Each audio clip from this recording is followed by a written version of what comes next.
Let's bring in Eric Mandel. He's the founder and director of the Middle East Political Information Network and the senior editor for security at the Jerusalem Report. So, Eric, we're hearing that President Trump is ready and willing to put pressure on Israel to accept a deal. He says he will be pretty firm with Prime Minister Netanyahu when he visits the White House next week. Is he putting the same amount of pressure on his allies in the Gulf, on Qatar, for example? One would hope so. And actually, I think they trust the Egyptians more than the Qataris at this point. Listen, Bibi next week when he goes is going to have to acquiesce to Trump. And already there are reports that Israel's accepted significant changes in the language that it would have never accepted before regarding American guarantees that in the 60-day ceasefire, it will lead to the end of the war, something Hamas has demanded. I can tell you last week I spent 3 days in Washington on both sides of the aisle, and the appetite for Israel continuing and the optics of the humanitarian situation, whether their facts are true or not, is not working. So the president has leverage on his side. He also knows that Israelis, the majority, well, he knows the polls want this war to end, and that Israelis look at this as becoming a war of attrition with diminishing returns.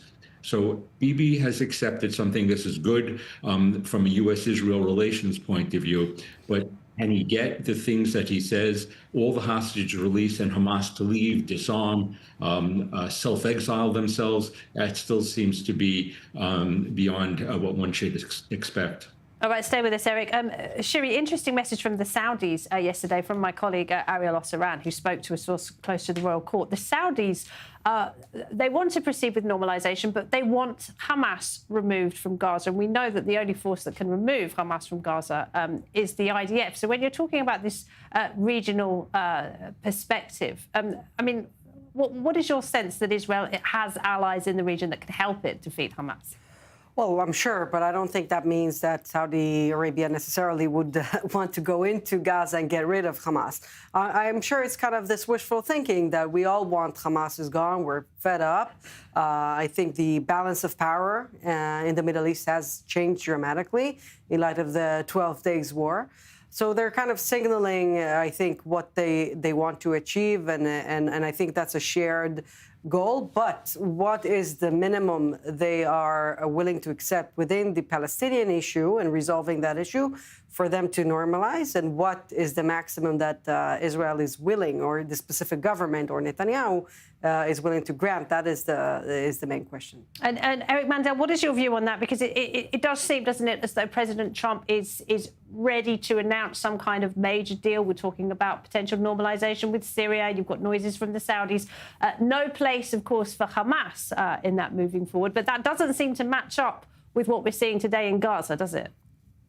No, I don't see the Saudis going ahead until the Gaza war is done. And I'm not sure the Saudis, if Mohammed bin Salman has the same incentive to normalize. I think he can do a lot of things as far as security and economic cooperation without full normalization. He's really gotten what he's wanted. He's gotten a weakened Iran, and I'm not sure he has to pay a price for it. I think normalization might be some other low-hanging fruit like Azerbaijan, possibly Oman, even Qatar. Saudi Arabia, putting aside Qatar being a frenemy at best to the United States, but the next steps with the normalization don't necessarily go hand in hand here. But the very minimum is there has to be an end to this war. And I agree with Shiri was saying, who's going to get rid of Hamas? Everybody has known when I've traveled through the Middle East that nobody really cares about the Palestinians. Everybody wants the Muslim Brotherhood, their outlet, Hamas in Gaza, gone. However, nobody wants to say that out loud, and the rhetoric against Israel has been very strong.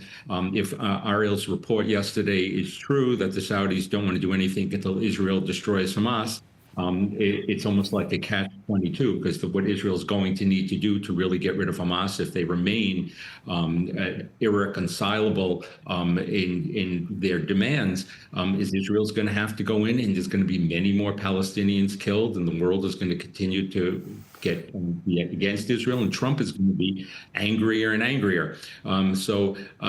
Yes, all these Gulf states, I bet you Egypt also and Jordan want Hamas destroyed, but they also don't want to show any public support for Israel doing it. I do think, though, that there will be some deal next week because of the pressure of President Trump.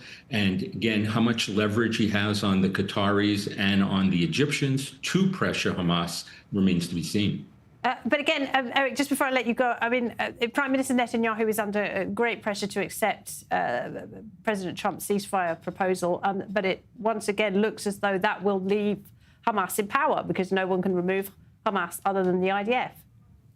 That's true. And by the way, I was not that long ago in Southern Command, and I asked them if Israel had to leave the Philadelphia corridor and Israel had to give up its 1 kilometer zone, a buffer zone around the area, can you secure that Hamas won't grow? And they said absolutely not. And they said that even that the citizens who have returned to the Gaza envelope, if they see Palestinians where there's no 1 kilometer buffer zone, if a true 100% Israeli withdrawal happens, he says those people are going to leave. They're not going to feel secure.